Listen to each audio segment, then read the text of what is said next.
I wasn't born yesterday, dearie. I wasn't born yesterday, dearie. I know all about fur and all about blood. I know all about fur and all about blood. Where did it happen? Where did it happen? In the back seat. Where did what happen? The real party. We'll just do that over again. The real party. Did he pin you down? The real party. Did he pin you down? Or did you just lie back and Or let did nature you just lie back and let nature take its course? Or did you just lie back and let nature take its course? Or did you just lie back and let nature take its course? Was it a boy on the track team or the man with the tire iron? Was it the boy on the track team or the man with the tire iron? Okay, a little angrier. Was it a boy on the track team? Was it the boy on the track team or the man with the tire iron? Excellent. Cut. Got it.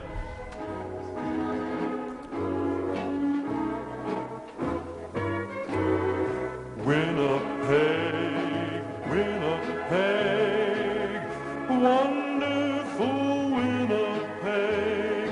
Hail my town, hail my home, the world that moves round and round. Winnipeg, Winnipeg, wonderful Winnipeg, where I belong, and joys redound in one long happy song. Here are friends and kindly faces, folks I'm glad to know. Memories, familiar places to cherish with a glow. Winnipeg, Winnipeg, wonderful Winnipeg. It's no Eden that you would see, yet it's home, sweet home to me.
Winnipeg.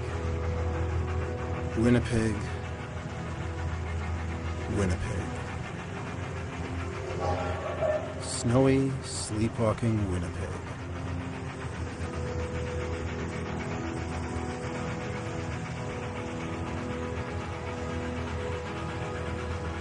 My home for my entire life.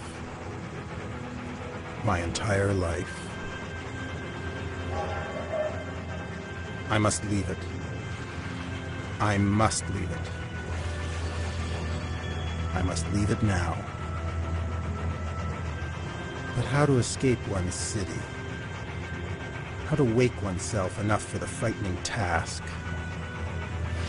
And how to find one's way out?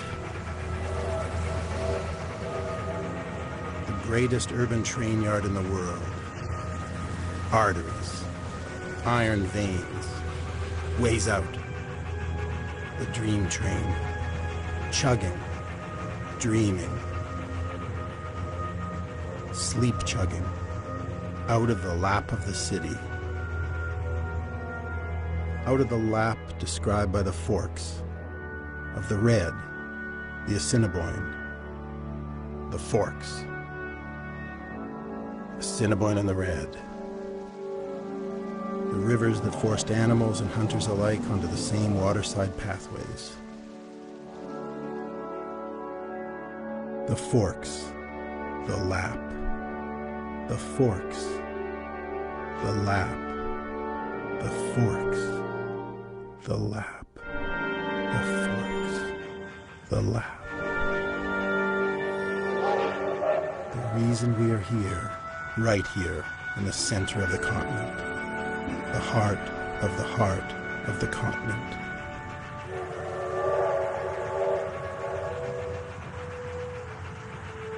The hunted lap, the woolly lap, the lap of my mother. Arteries, the forks beneath the forks. An old tale from the First Nations has it there are subterranean forks. Two secret rivers meeting directly beneath the Assiniboine Red. This double pairing of rivers being extra supernaturally powerful. The animals, the hunters, the boatways, water and rails, these are the reasons we're here.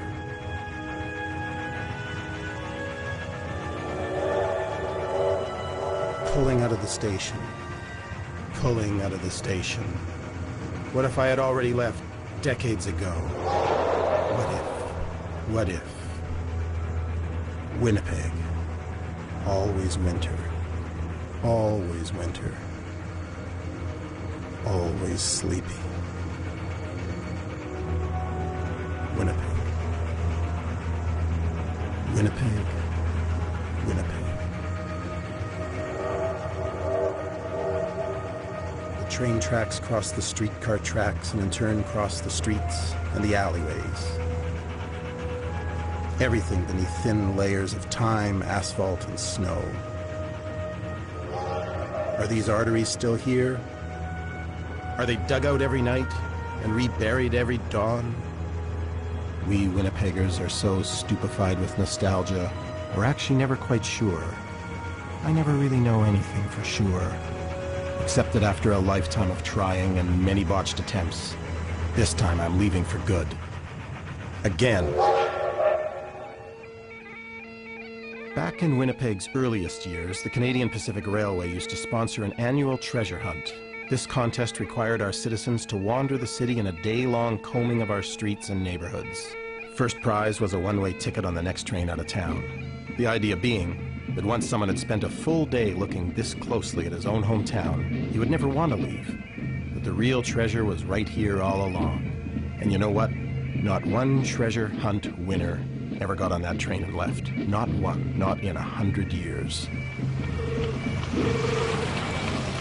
Well, I don't need a treasure hunt. I've got my own ticket. I just have to make my way through town, through everything I've ever seen and lived. Everything I've loved and forgotten. Through the thick furry frost and out to the city limits. Then I'm on my way. Out of here. Out from the heart of the continent. The woolly, furry, frosty lap. The forks. The animals, hunters, boatways, trains, and mother. These are the reasons we're here. These are the reasons we've stayed. These are the reasons I'm leaving. These are the very things that are going to help me get out of here. The forks, the lap, the fur. The forks, the lap, the fur. Mother appears occasionally on the train to check on the passengers. My mother. A force as strong as all the trains in Manitoba. As perennial as the winter, as ancient as the bison, as supernatural as the forks itself. Her lap. A magnetic pole. A direction from which I can't turn for long. It must be the sleepiness which keeps Winnipeggers here. If only I can stay awake, pay attention to where I'm going, where I've been, and get out of here. Stay awake. Stay awake. Stay awake.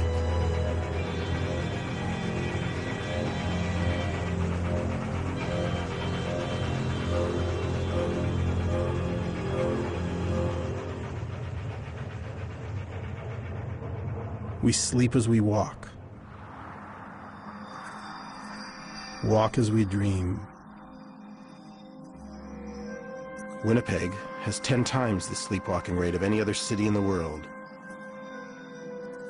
And because we dream of where we walk and walk to where we dream, we are always lost, befuddled.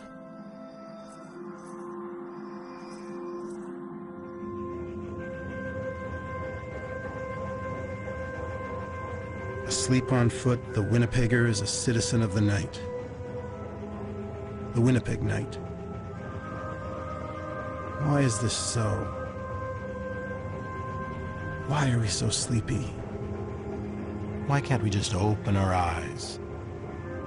Is it the mystically paired river forks, the biomagnetic influence of our bison, the powerful northern lights? We don't know. We sleep. We sleepwalk. We sleepwalk.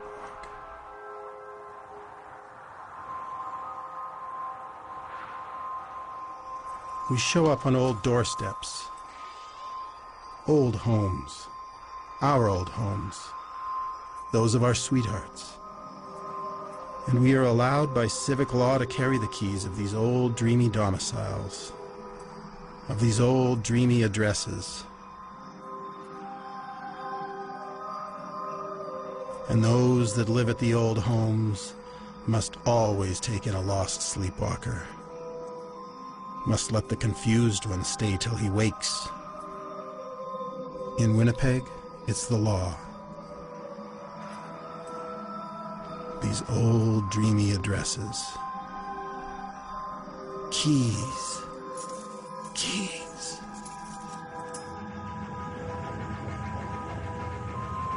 Winnipeg.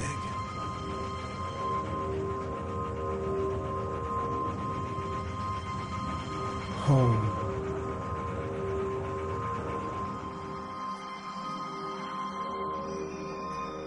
Unlike other sleepwalkers, who carry with themselves great balls of keys, keys to all their old addresses, I keep just the one key with me at all times.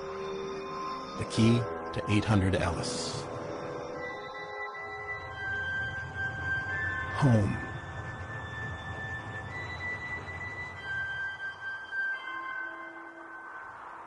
Dreams. Dreaming. Dreaming. Every night I have the same happy dream that I'm back in my childhood home. It was the biggest house in the neighborhood, also the strangest. I was proud of this strangeness, and ashamed too, depending on who saw me enter its front door, for it was actually 3 structures in one. Most embarrassingly, a beauty salon run by my mom and my Aunt Lil, a sprawling 7-room suite in back for my aunt and grandmother, and up top, a big baby boomer bedroom cluster for my mom, dad, 3 siblings, Ross, Cam, Janet, and Toby, our Chihuahua, our long, long, long dead Chihuahua. A big cube of home. A chunk of happy home. I've often wondered what effect growing up in a hair salon had on me. Designed by my mother in 1940. I loved the noises, the shop always a-whir with gossip, laughter, buzzing, snipping, the clatter of trays dropped on the floor, door chimes, the phone always ringing. Shrieks. Shrieks over the roar of the dryers.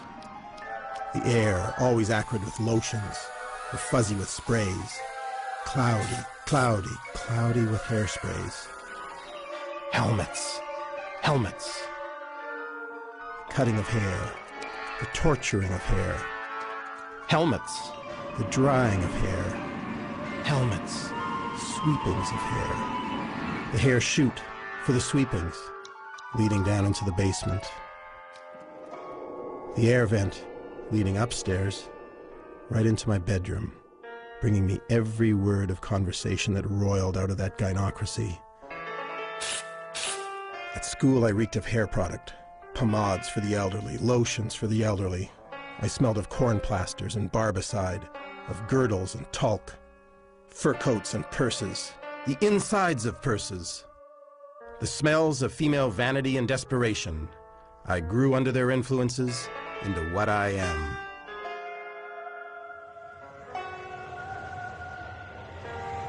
I will always love this shop. White block house. White block house. I can't stop dreaming of this home. It's changed since we sold it. It keeps changing in my dreams. New shapes, similar but confusing. All the other addresses that appear where 800 Ellis should be. Smaller, longer, darker, lower, older, bigger. But never just my home.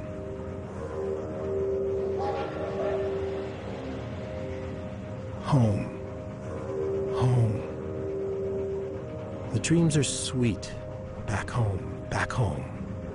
But the waking is bitter, bitter, bitter.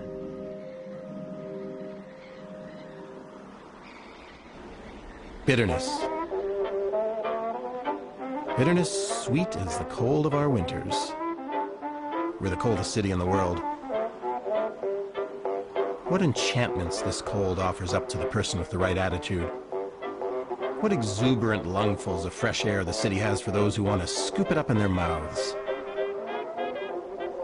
Happiness. Dazzling outdoor happiness for anyone who cares to put on a pair of mitts and embrace it. Squeeze every last snowflake of joy from it. Back in 1906, we Winnipeggers built our own happy land. Our own Luna Park, our own dreamland. You'd never know it, but between these West End streets of Aubrey and Dominion, between Portage Avenue and the Assiniboine, sprawled the immense permanent playground, teeming with oddity. Wind-chilled roller coasters and Ferris wheels enveloped themselves in frost half the year. A happy land for us wintry Winnipeggers. Happy land, keeping us happy. All a dream, all a dream. I need to wake up, keep my eyes open somehow. I need to get out of here. I need to get out of here. What if I film my way out of here? It's time for extreme measures. I need to make my own happy land. Back at 800 Ellis.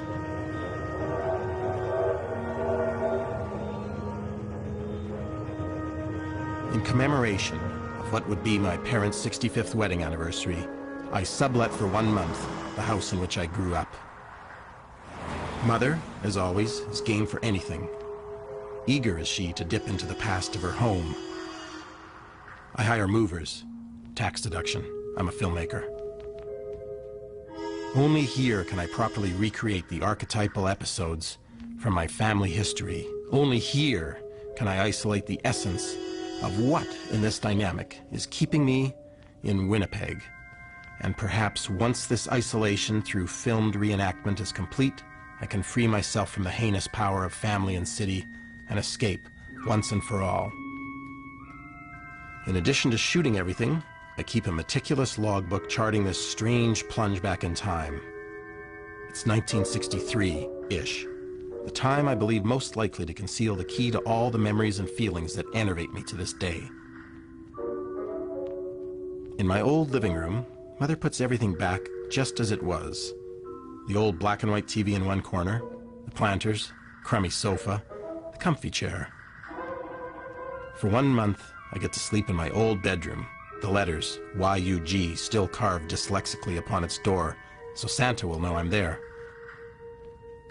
Everything is the same as in my childhood. The scope of this experiment excludes my father, and I decide to keep him out of the formula. My mother, missing him terribly since his death some 30 years ago, lobbies strongly for his inclusion.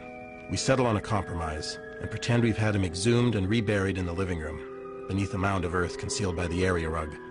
This seems to buy her off, for the time being anyway.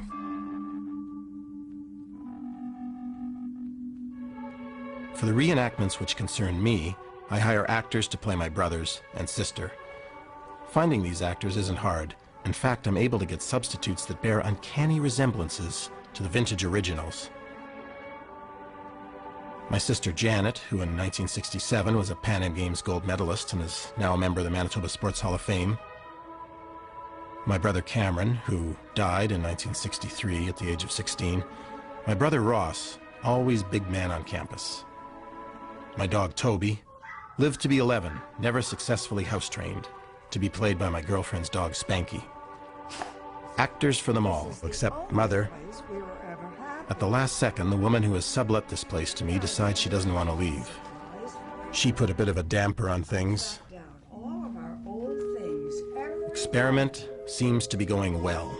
We start with something easy the first few hours, and everyone, the hired actors, Mother, the strange lady who won't leave her house, are all comfortable enough in the old living room to gather around the TV and watch the only television drama ever produced in Winnipeg.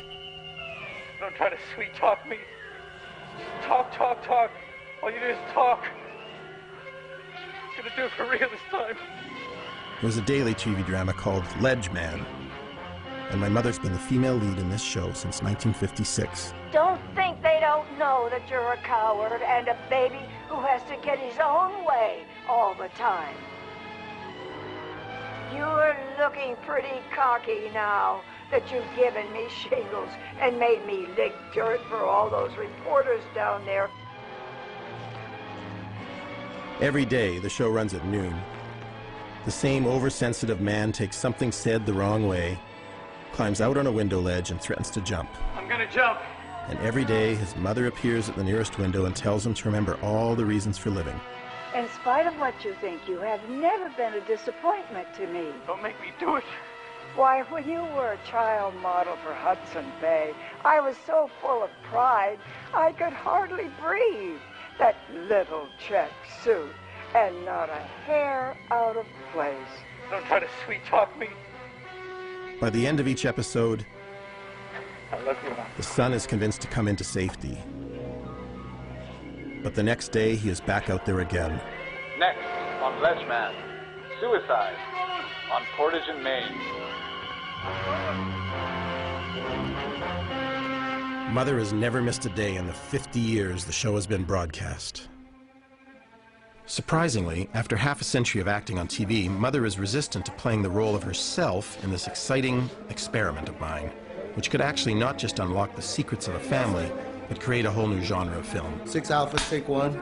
Can't I have the lines? It would be so much better for her. Okay. She's always been stubbornly resistant to my most important ideas. Just to show me who's boss, she'll forget a line or transpose its syllables. Anything to destroy a take. Okay, with the car, oh, I'm sorry. There's no such thing as an accident. And let's just try it again. Yeah, I just went all off there. I don't... I just know she's doing it to be difficult. Sorry, I'm getting further away for the lines. We fight on the set, but her refusal to acknowledge the real past becomes scientifically significant, I think. Very telling. May I hear that again? No. This is going to be a good month. The month of my great escape. That's good. And cut. It's a singular chance, this month. Who gets to vivisect his own childhood? The first full scene up is the straightening of the hall runner. Something we did every exasperating day of my childhood. An unbelievable source of frustration for everyone, for the rug could actually never be straightened out, no matter how much anyone pulled from either end, and Mother always nagged from the sidelines. The actors put in a limp performance, displaying little affect, and it's me behind the camera who gets frustrated instead of them. An inspired Spanky tries to help out by getting in the way, just as dead Toby always did. But almost none of the data collected in this reenactment will be of any use. But still, it's working. Mother is in the moment. Never underestimate the tenacity of a Winnipeg mother.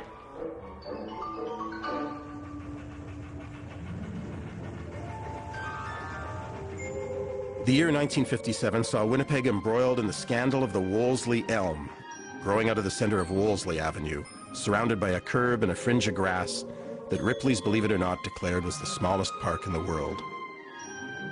In 1957, the city assigned a crew to remove the elm. In the ensuing standoff, a dozen elderly neighborhood women encircled the tree arm in arm to fend off the city workers' buzzsaws. Within minutes, the police had arrived, paddy wagons and all, for the old biddies. A crowd gathered. If they want to chop down this tree, said one woman, they're going to have to chop us down first.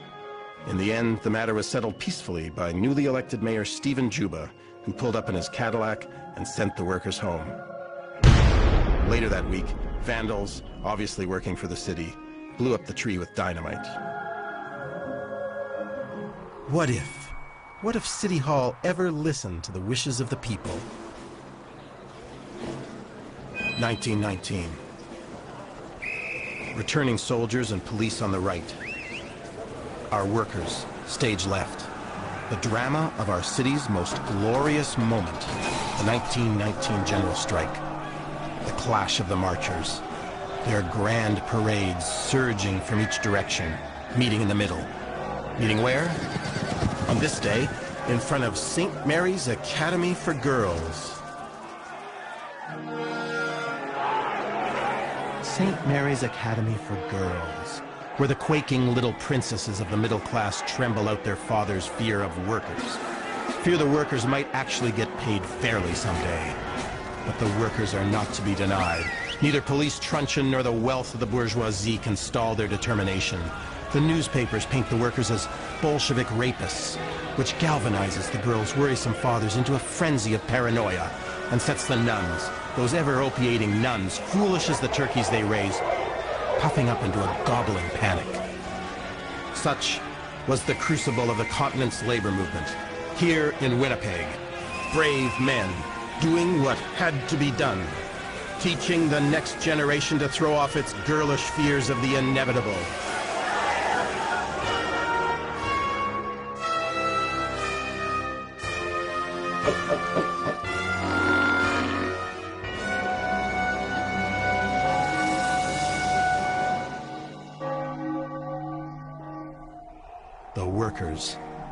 The Workers' Night School.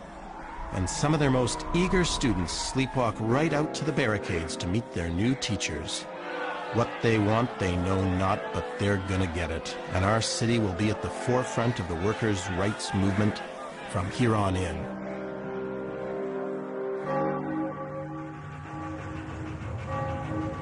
You can feel the spirit of labor still whenever you walk around St. Mary's Academy at night. You can still see the impotent old fence, now snow-buried, that once tried to keep those heroic Bolsheviks at bay.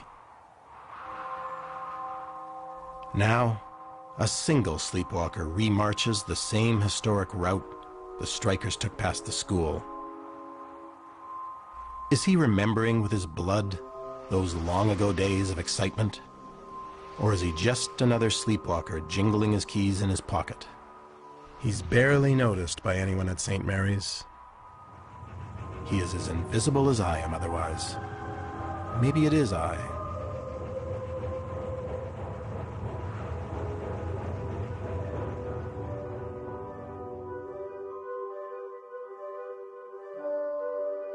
The closest I ever got to St. Mary's Academy for Girls, I can remember getting lost as a 3-year-old who rode off from home on the seat of my little green dump truck and ending up in the grounds of St. Mary's, forbidden territory for a boy. Soon I was surrounded by solicitous schoolgirls who coddled me, teased me, held my hand, pressed me into their blouses, and kissed me in a kind of competition for me, which ended only with the arrival of a big nun.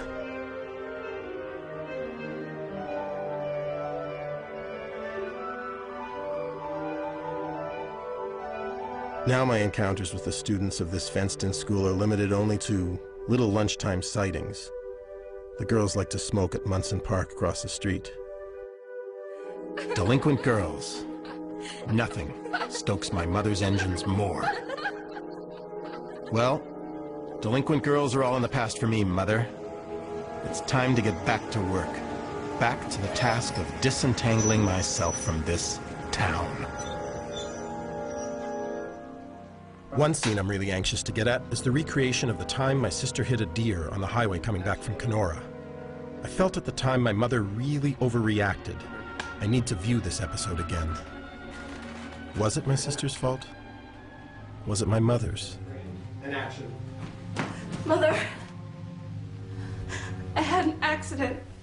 An accident with the car? I ran into a deer. A deer on the highway? There's no such thing as an accident. What were you doing out there? I told you, a track team party. Out in the woods where the boys can run faster than you? Come on. The deer wasn't dead. And I just stood there crying until the driver stopped. And what did he want? He helped me, Mother. He got a tire iron and he put the deer out of his misery. I'll bet. Let's see the damage. Now, what do you have to say for yourself? There's the deer fur and the blood and the dent, just like I said. I wasn't born yesterday, dearie. Where did it happen? In the back seat? Where did what happen? The real party. Did he pin you down, or did you just lie down and let nature take its course? Mother. She knows how to read all the signs, those gentle substitutions for dark wishes. Who did it? Was it the boy on the track team, or the man with the tire iron? Mother, you're not making any sense. You sound like a crazy person. We'll see how crazy I am. I know what it's like out there. Every night, the same old story. Take it off, put it in, pull it out, do this, do that. Don't try my patience. The signs, hiding in plain sight. No innocent girl stays out past 10 with blood on her fender. It's my life, not yours. Well, who gave you that life? I never asked for it. Neither did I. And so help me, if I could turn you in for somebody who knows how to take care of themselves, I would. Well, I wish you had. I'd rather be an orphan. Don't tempt me. Every night I look at my pills. One little push is all I need. It was the man with the tire on. He saw the blood and the fur, and that was that. It wasn't like that. You weren't there. Did he pay you? No! What do you think I am? What did all the tears for the deer accomplish? All it did was put you in the mood for the other. I'll never see him again. Of course not. It only took him 5 minutes to find out what you are. My sister hit and killed a deer. My mother sees through this euphemism, for it is a euphemism. Everything that happens in this city is a euphemism. Mother understands in a second what this deer, blood, and fur means, and somehow she's right. She can read our family and our civic secrets, our desire and our shame, as easily as she can read a newspaper. Mother, maybe the most psychic of all Winnipeggers. No matter where I am, I can feel her watching me. I can feel her hand on my shoulder when I'm out sleepwalking, guiding me back to my own bed. I don't think it matters if she's awake or asleep, living or dead. She'll always know exactly what I'm doing. Winnipeggers have always been skilled at reading past the surface and into the hidden depths of their city. On a small scale, we had Curious Lou Profeta back in the 1930s. He was famous for despooking furniture that Winnipeggers feared haunted. The city once even hired him to spiritually cleanse a streetcar that was giving passengers the jitters.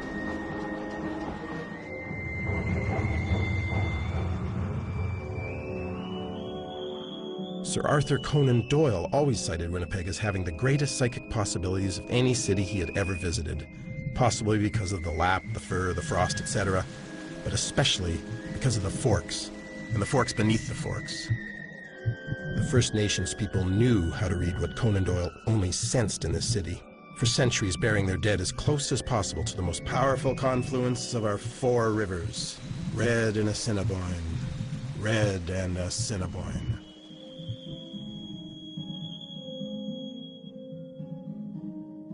In the 1920s, Thomas Glendenning Hamilton, distinguished Winnipeg medical doctor and politician, held at his home elaborately documented seances in the hope of contacting his dead son. These nocturnal confabulations quickly spun out into the viscous and cottony hallucinations you see here, depictions of the war constantly waged in this city between the two worlds in which Winnipeggers live now and which they expect to inhabit in the future. The most intriguing work in the paranormal field here in Winnipeg was led by medium Gwyneth Lloyd back in 1939, the same year she co-founded what became, eventually, the Royal Winnipeg Ballet. She conducted a number of notorious seances in which she danced out, rather than spoke, the restless messages from the denizens of the beyond.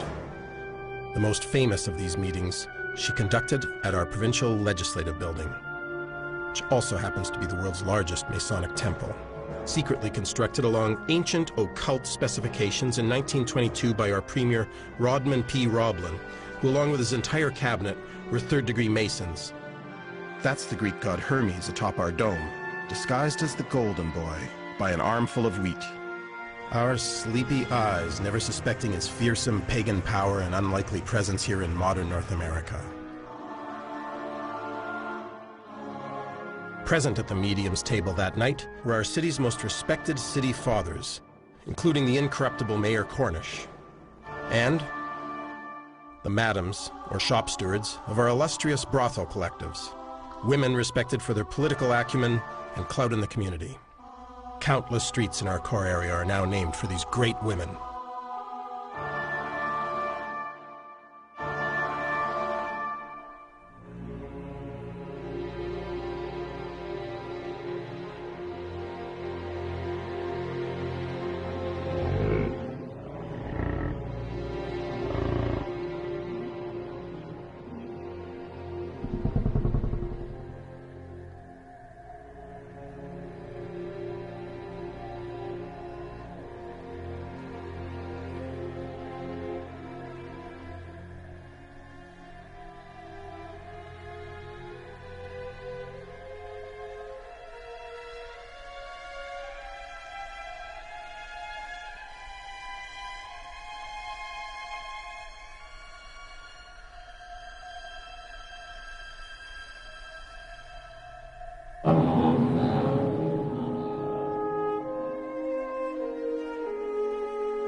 one last time through January, the coldest, darkest month. Deepest part of the winter, no end in sight. The condoms come off. These are the bareback months of Winnipeg. Your breath freezes in front of your face and falls to your feet with a tinkle.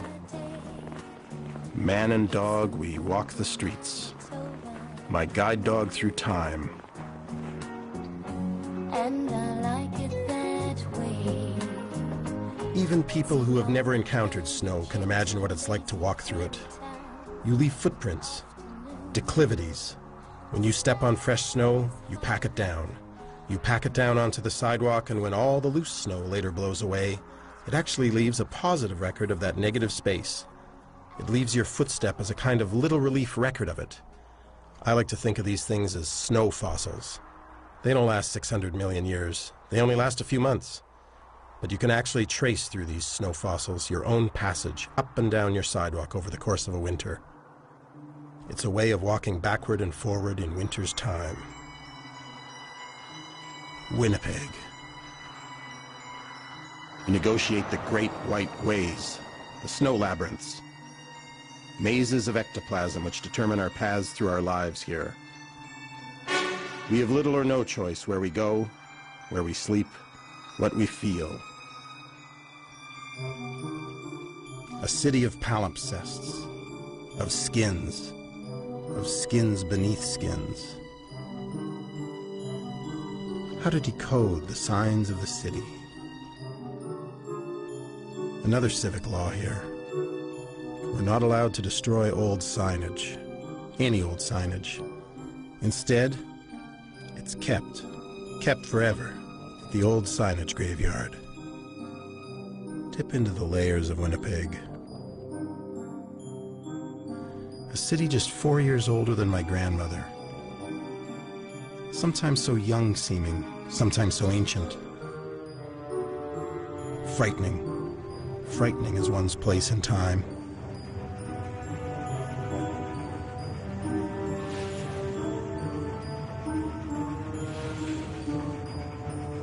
When the snow starts falling, the city starts to feel lawless.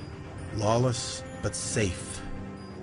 All the painted lines on the street are erased by snow, and anything goes.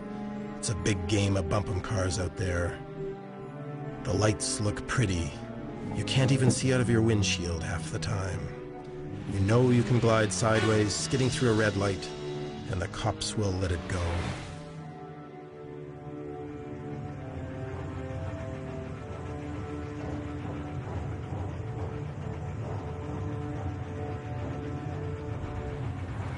In Winnipeg, it's way more fun for us to cross the city using only its back lanes.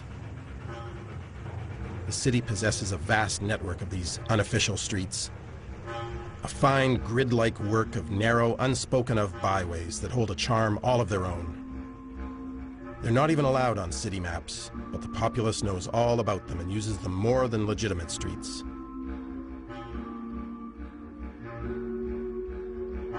A dispute between the city's two main taxi companies was settled by giving one company the rights to use the regular streets, while the other company must pick up and drop off its fares only in the back lanes. It's inside these black arteries where the real Winnipeg is found, where memories most plausibly come alive. The network of these lanes suggests the grid of a secret city laid right on top of the known one. Lanes with names remembered only by word of mouth lie on top of streets named after politicians and land developers. The lanes are illicit things, best not discussed, shameful.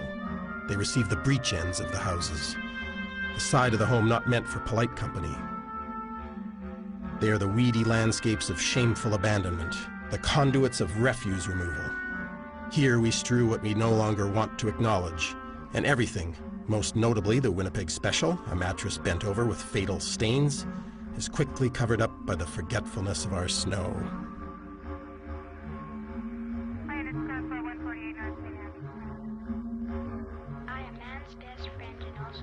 In the alleyways, strange wavelengths dominate. The dispatcher seems to speak directly to you. Yes, I got that this morning. The driving is softer, soft as a cushion, a white pillow plumped.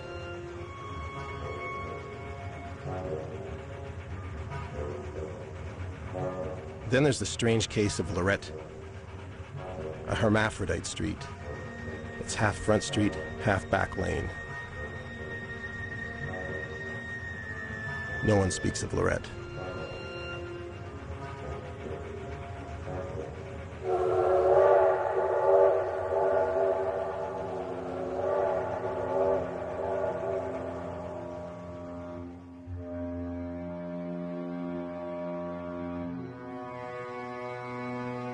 Even the architecture in Winnipeg is sad, has an addled concept of itself. Emblematic of this is the Arlington Street Bridge, a vast span of enfrosted steel girders which arches over the city's sprawling train yards, where trains couple in the fog, rumble on a while, then noisily divorce. The bridge, manufactured some 100 years ago by the Vulcan Ironworks of London, was originally destined for Egypt, where it was to span the Nile. But a mistake in specs made the fit with that river impossible, and the bridge was sold at a bargain price to bargain-crazy Winnipeg.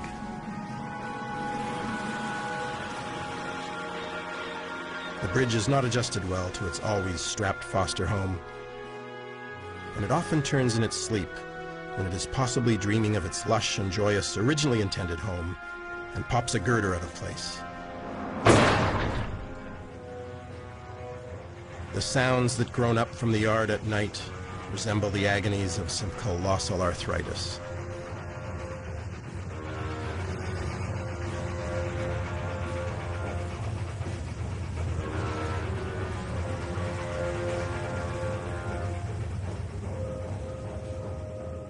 Just as the Arlington Street Bridge dreams of the Nile, we have another dreaming man-made feature of the skyline. This one an imposter of the landscape, Garbage Hill, the only hill in otherwise board-flat Winnipeg. Made from a half-century of the population's trash, then grassed over and passed off as a park a generation ago. This great mound, home to tobogganing children, dreams its filthy dreams of garbage. It's not uncommon for kids sliding down this hill to be impaled on a rusty piece of rail or old car fender that's been heaved up by the frost.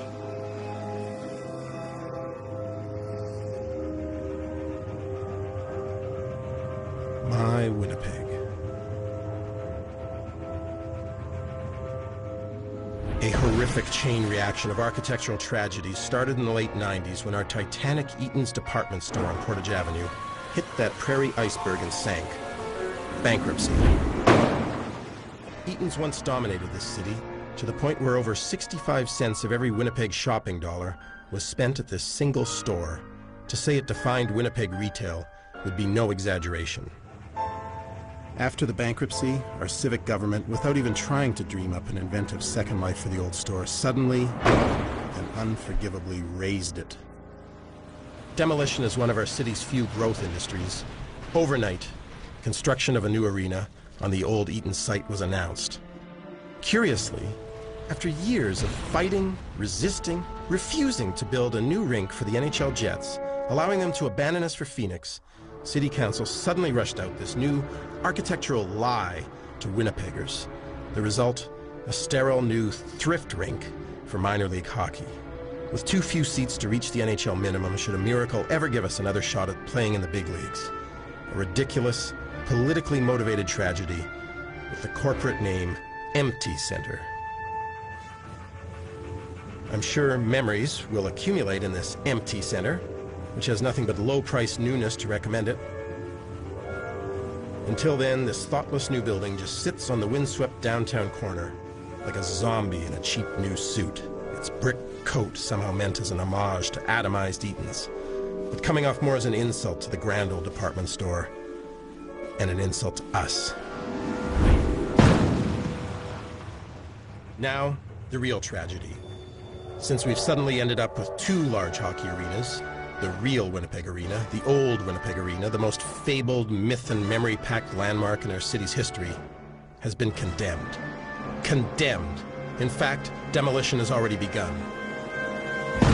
For 50 years, this ice hockey cathedral fit Winnipeg and its sport like a skull fits its brain.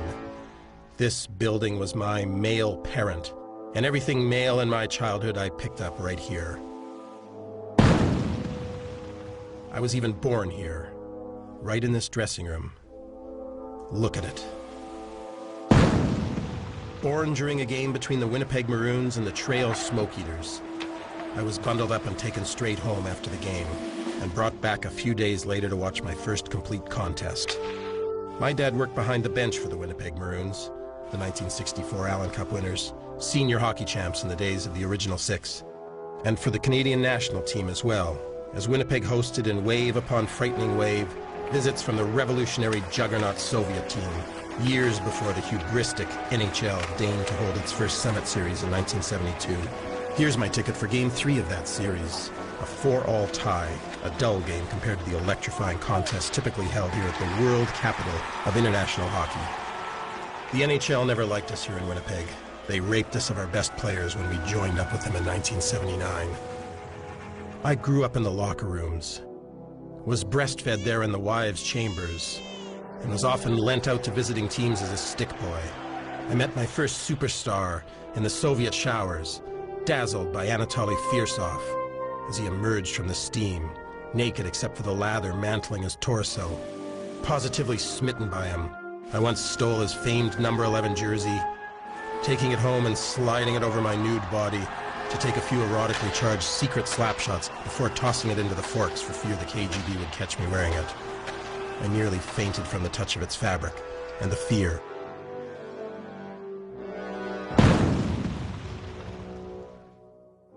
On off days, I would go to the arena for the strange pleasure I could produce by flipping down every one of the 10,000 seats, admiring them, then flipping them all back up again.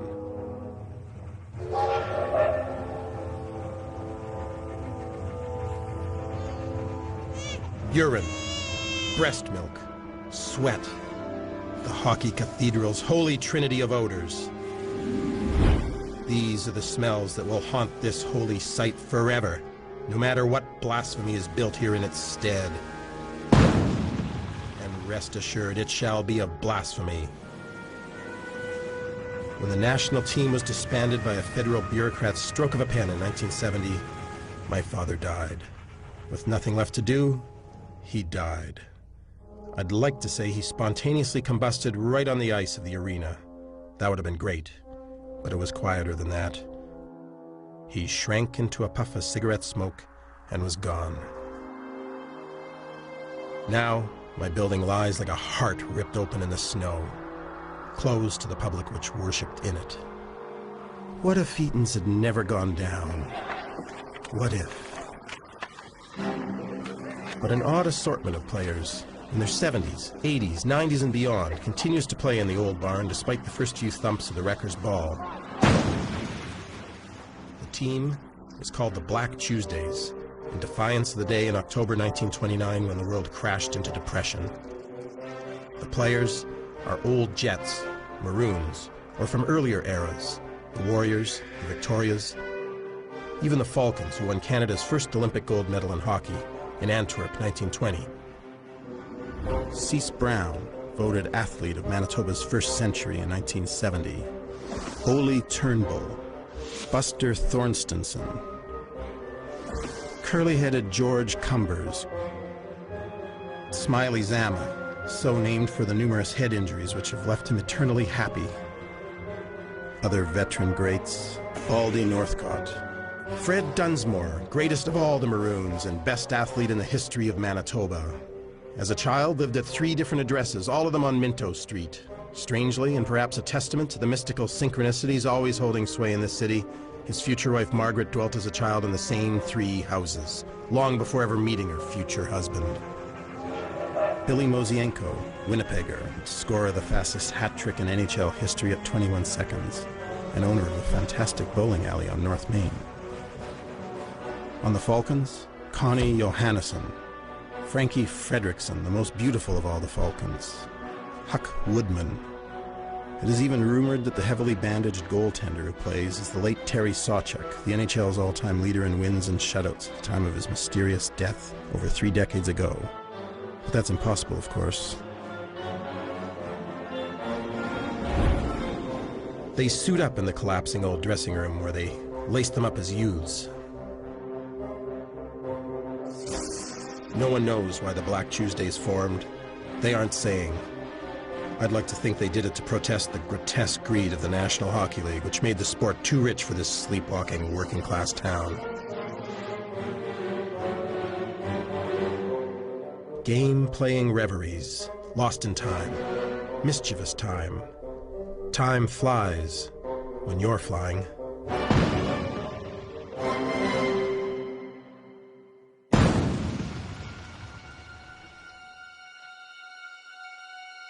The unfeeling coroner's chisel breaks in the bones of the temples, gets at the memories. With great sadness, for the last time ever, and wearing a hard hat, I relieve myself, as I've done a million times before, in the building's famed urinal trough, the last man in the illustrious history of this temple to do so. Within minutes, the trough will be ripped into oblivion, and soon, too, will the great careers of these wonderful souls.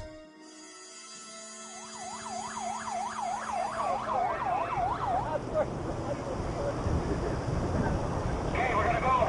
5, 4, 3, 2, 1, fire go!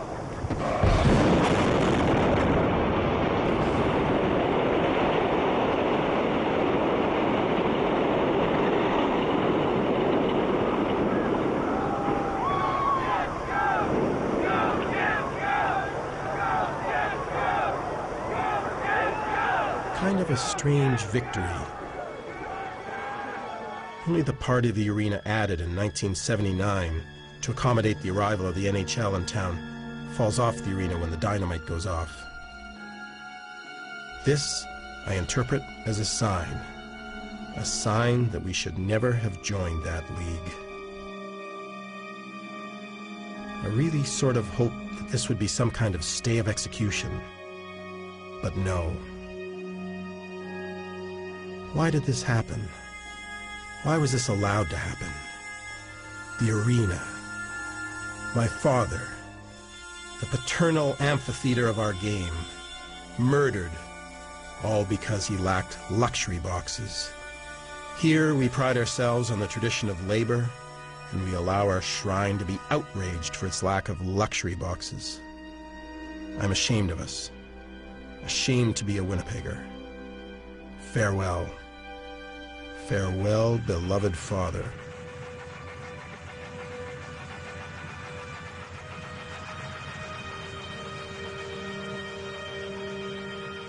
One final experiment at 800 Ellis.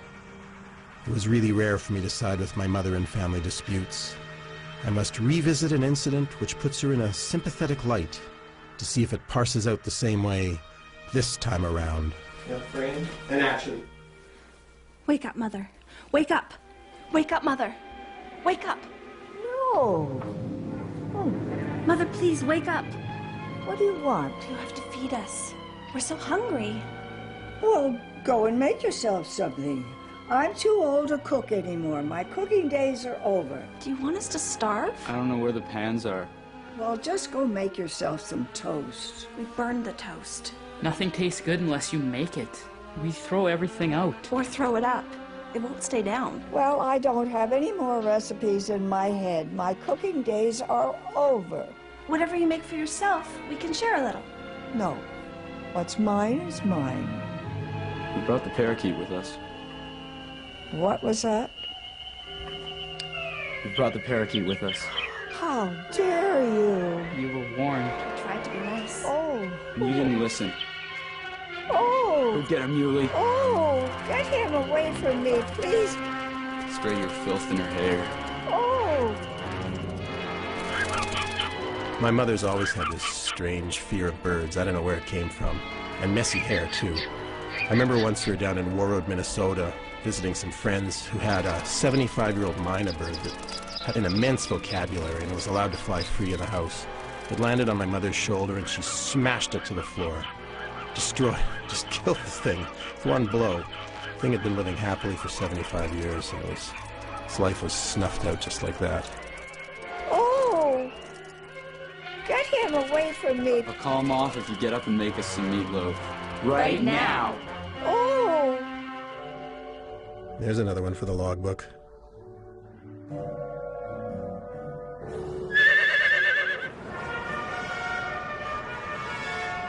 Whittier Park, 1926, early in the winter. The first horrible snap of cold. A fire in the paddocks started when a squirrel scorched itself on a power cable. The horses, panicked, frightened, wildly fleeing from the flames. One last race for their lives, out into that cruel snap of cold. No other way to escape the flames but to cross the Red River. Swimming in the current, swimming, fighting the current. That current clogging with jagged chunks of freeze-up. The ice takes on heft, deadliness. Horribly, everything clogs. Both horse and ice clog together. An ice and horse jam. Piles and paralyzes. Locks each animal in place by its panicked bulging neck, by its frenzied head.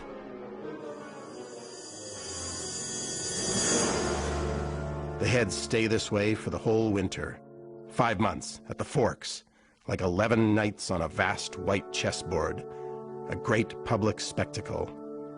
We grow used to the sadness, simply incorporated into our days.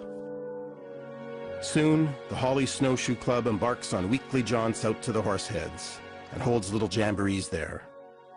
Winter strollers visit the heads frequently, often on romantic rambles. Lovers gather to sit among, or even on, the frozen heads for picnics, or to spoon beneath the moonlit dome of our city. The Horseheads are always frozen in those same transports of animal panic and abandonment reading unambiguously to the young lovers of Winnipeg. The city enjoys a tremendous baby boom the following autumn. Humans, born of horses. Happiness.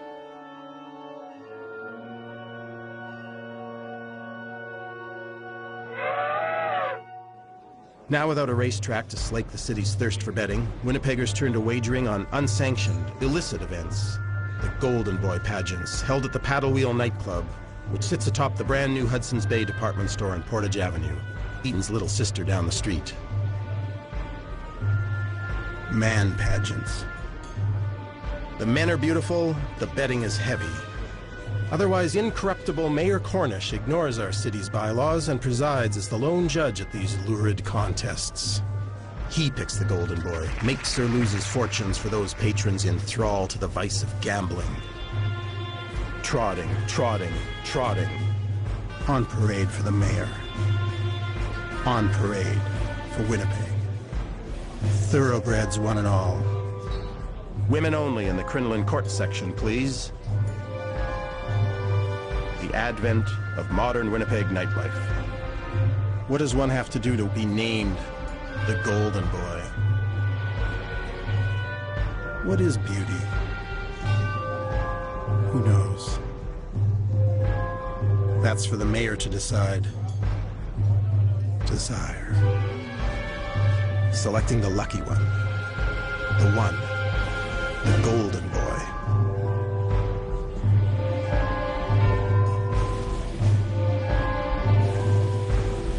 The Cornish era ended in 1940 when scandal erupted over the high number of Golden Boys holding down golden jobs at City Hall.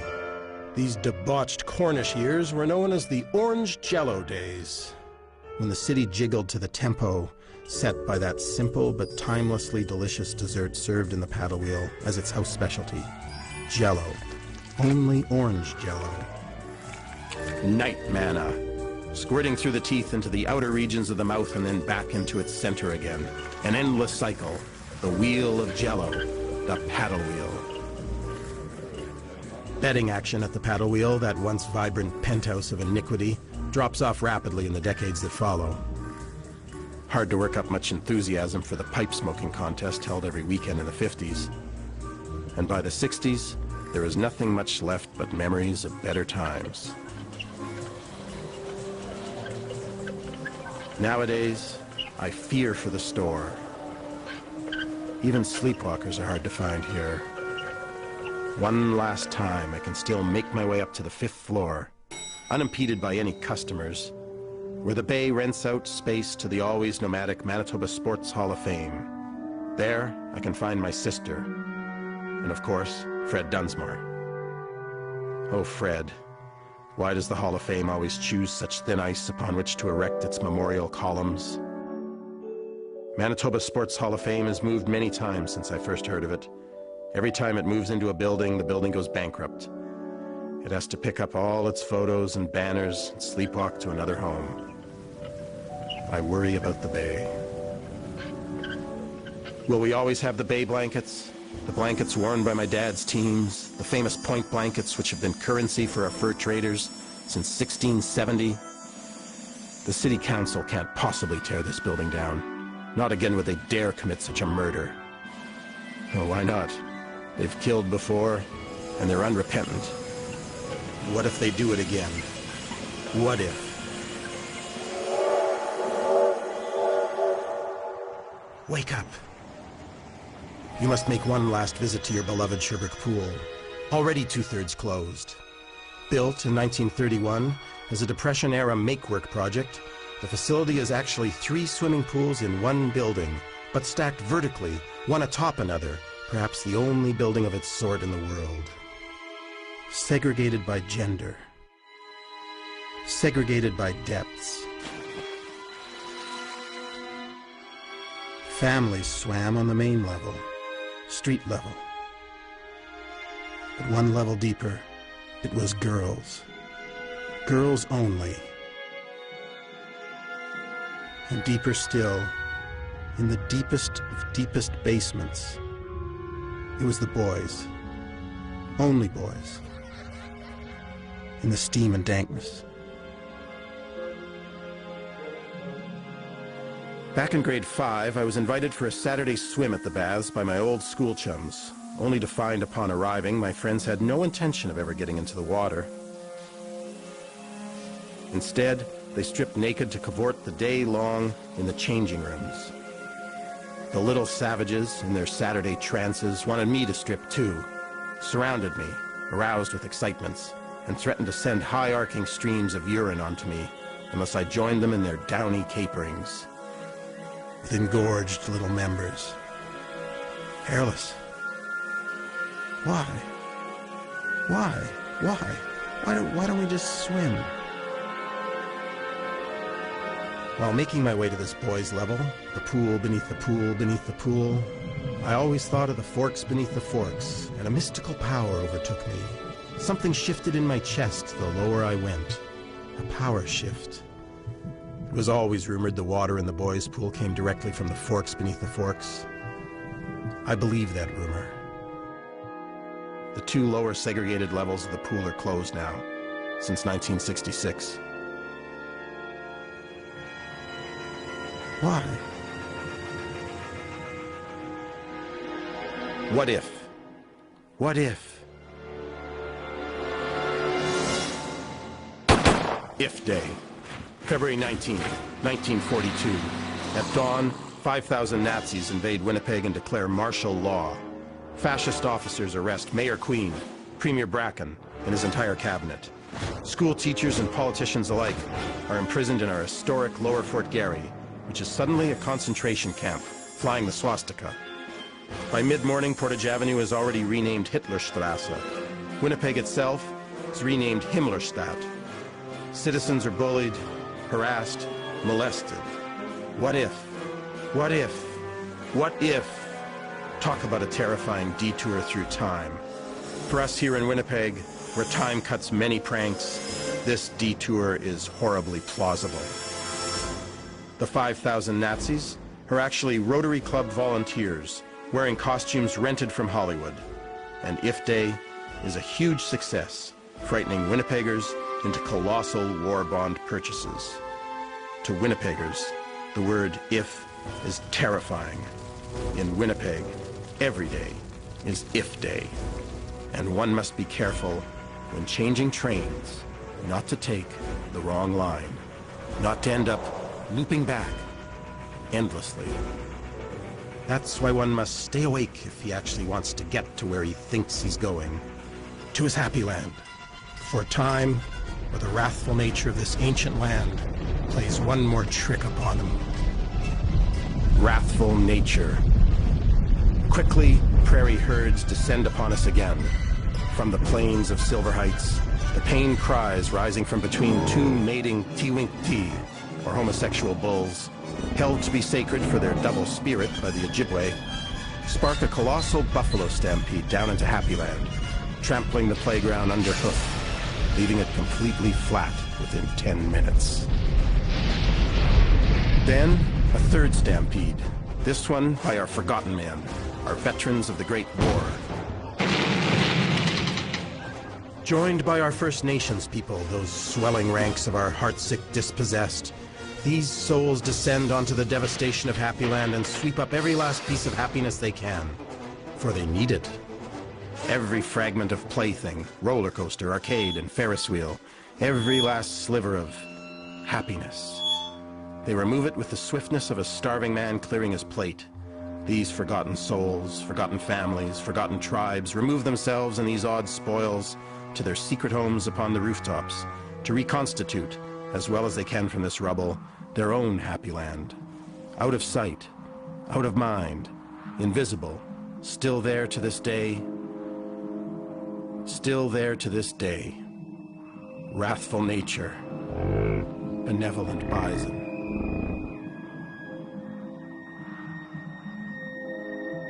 For Winnipeg has always forbidden the shanty towns and hobo villages which typically pop up in other cities. Still on the books here is a law which keeps our homeless out of sight, up on the rooftops of our city, above us, an Aboriginal happy land, in the clouds. Aboriginal happy land. Forgotten happy land. Forgotten people, happy land. Happy land.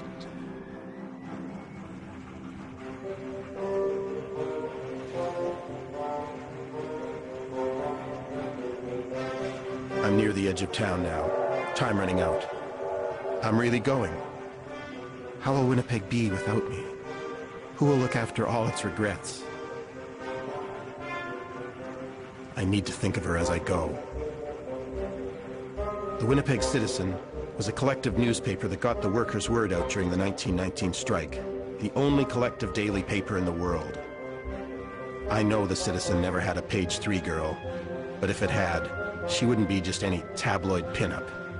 She would be Citizen Girl. A concerned comrade, sad but strong, strong enough to pry herself from the inky pages and climb to the very top of our city, to tend to those in our aerial Happy Land. And from on high up in Happy Land, straddling our forks from above, she could undo all the damage done during Winnipeg's first trip through time. With one wave of her hand, she could restore Eaton's, the Jets, and the arena, my old arena home. She would find a gentle forest for the Black Tuesdays, those wonderful old souls. She would rename Minto after Fred Dunsmore, reopen all 3 levels of the Sherbrooke Pool. Citizen Girl would plant a new sapling right in the middle of Wolseley Avenue. With one wave of the hand, she would refill the paddle wheel, raise Whittier Park from its ashes, keep all her horses and schoolgirls safe and right-minded, and once again turn on the sign at Clifford's. She would look after this city, my Winnipeg. She would be its new lap. And then I would know it was okay to finally leave, to leave the city in her hands, secure, cared for, loved.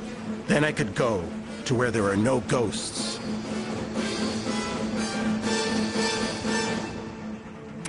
Ghosts. How can one live without his ghosts? What's a city without its ghosts? Unknown. Unknown. Unknown.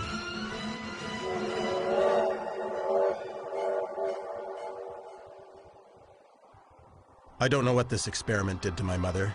She really developed an attachment for my dead brother Cameron, gone these 40 years. Or at least for Brandon, who played him. It's better between us. Yes. Now that you've gone. I didn't used to like being close. Why? I just wasn't comfortable.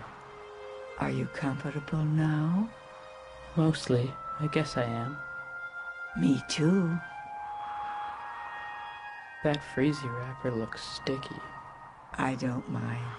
I don't mind. Who's alive? Who is alive? Who's alive anymore? So hard to remember. Sometimes I forget. I forget my brother Cameron is gone.